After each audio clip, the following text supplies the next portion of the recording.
আবহাওয়া বদল হচ্ছে, ঠান্ডার প্রকোপ বাড়ছে। আশেপাশে অনেকেই জ্বর ঠান্ডা কাশিতে আক্রান্ত হচ্ছে। তবে এই সাধারণ জ্বর ঠান্ডা কাশি থেকেই দেখা যায় অনেকে আক্রান্ত হয়ে যাচ্ছে নিউমোনিয়ায়।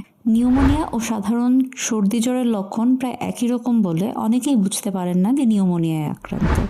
এর ফলেই বিনা চিকিৎসায় প্রাণ হারাতে হয় অনেককে। প্রতি বছর লক্ষাধিক মানুষ নিউমোনিয়ায় আক্রান্ত হয়। শতকরা 14 থেকে 30% রোগী নিউমোনিয়ায় আক্রান্ত হয়ে মৃত্যুবরণ করে প্রতি বছর। শীতকালে শিশু ও বয়স্কদের মধ্যে নিউমোনিয়া আক্রান্তের হার বেড়ে যায়। আজকের ভিডিওতে জানবো নিউমোনিয়া নিয়ে। নিউমোনিয়া কি?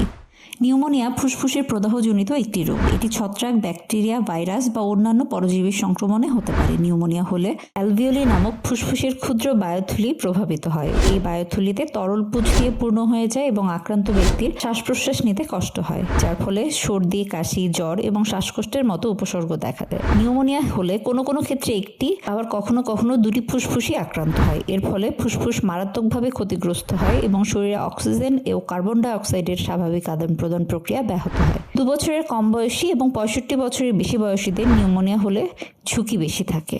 নিউমোনিয়া কেন হয়? যখন ইমিউন সিস্টেম ফুসফুসের ছোট বাতাসের থলিতে সংক্রমণের ফলে প্রতিক্রিয়া দেখায়, তখন এ থলি তরল পুঁজ দিয়ে পূর্ণ হয়ে যায়। এর ফলে নিউমোনিয়া হয়। এছাড়া পরিবেশগত নানা রকমের দূষণ ও বায়ু দূষণের কারণেও নিউমোনিয়া হতে পারে। বিভিন্ন রকমের গুরুতর রোগ যেমন ডায়াবেটিস এবং হৃদরোগে আক্রান্ত ব্যক্তির নিউমোনিয়া হওয়ার সম্ভাবনা অনেক বেশি থাকে।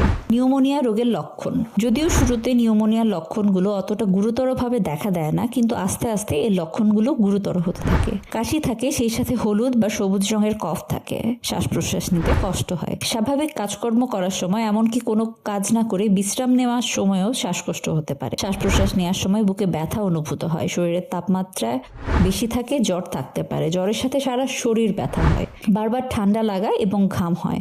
ক্লান্তি এবং দুর্বলতা অনুভব হয়। এছাড়া খাবারে অরুচি চলে আসে। টানা 3 সপ্তাহের বেশি সময় ধরে কোনো কোনো ক্ষেত্রে কাশি হয় এবং কাশির সাথে রক্তপাতও হতে পারে। নিউমোনিয়া প্রতিরোধে যেসব পদক্ষেপ নিতে হবে সেগুলো হলো: ধূমপান বন্ধ করতে হবে, পুষ্টিকর খাদ্যাভ্যাস মেনে চলতে হবে। শিশুদের এবং প্রাপ্তবয়স্কদের নিউমোনিয়া থেকে বাঁচতে ফ্লু ভ্যাকসিন দেওয়া যেতে পারে। ধুলা, ধোঁয়া ও বায়ু দূষণ এড়িয়ে চলতে হবে। খাবারের আগে এবং বাইরে থেকে ফিরে ভালোভাবে হাত সাবান বা হ্যান্ডওয়াশ দিয়ে ধুয়ে নিতে হবে। পরিশেষে বলবো, ঋতু পরিবর্তনের এই সময়টাতে, বিশেষ করে হেমন্ত থেকে পুরো শীত জুড়ে নিউমোনিয়ার প্রকোপ বেড়ে যায়। তাই আগে থেকেই সতর্ক থাকতে হবে। শিশু এবং বয়স্কদের দিকে বাড়তি নজর দিতে হবে এবং নিউমোনিয়ার যদি কোনো লক্ষণ দেখা দেয় তবে অবশ্যই ডাক্তারের পরামর্শ নিতে হবে। তবেই নিউমোনিয়া থেকে রেহাই পাওয়া যাবে।